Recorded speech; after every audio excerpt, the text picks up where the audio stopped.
pork tenderloin in soy sauce and cream. So, marinated na ito.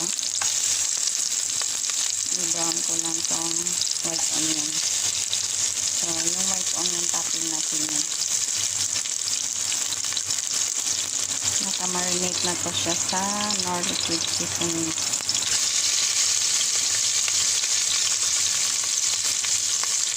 Saka sa garlic. May konting paminta.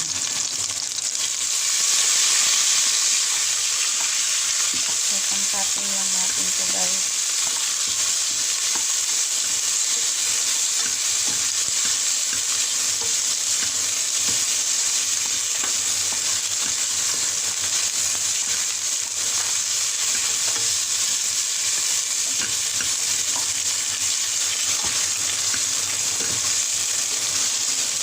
Ito na.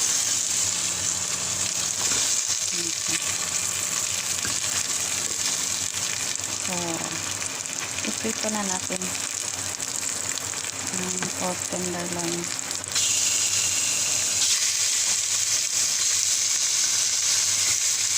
Bali, kanina pinipit ko siya. Pinipit ko.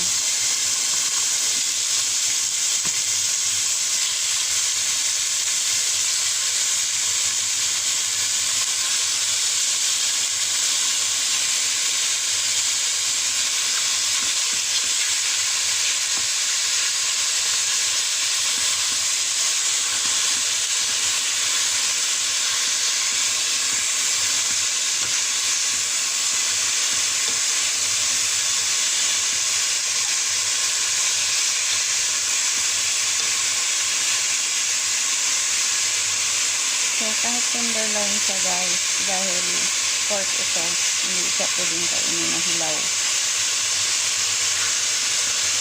At kailangan siyang tender dahil may mga bata na kakain, so kailangan malambot. So, pressure cook ko lang siya ng 10 minutes. Tapos, titimplahan natin mamaya sa cheese at saka sa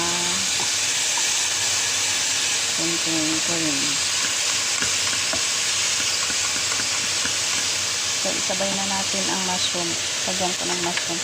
Sabay na natin para malambot. So, sliced mushroom yan.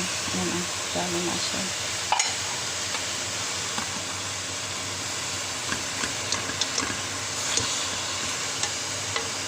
Timplado na to, pero mamaya timplahan pa rin natin ulit.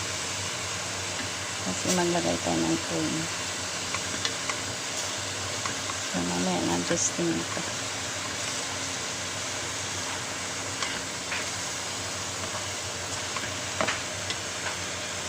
So, isabay ko na rin ang cheese at saka butter. So, ang gamit kong cheese ay Eden. Pero yung butter niyan ay Anchor, unsalted.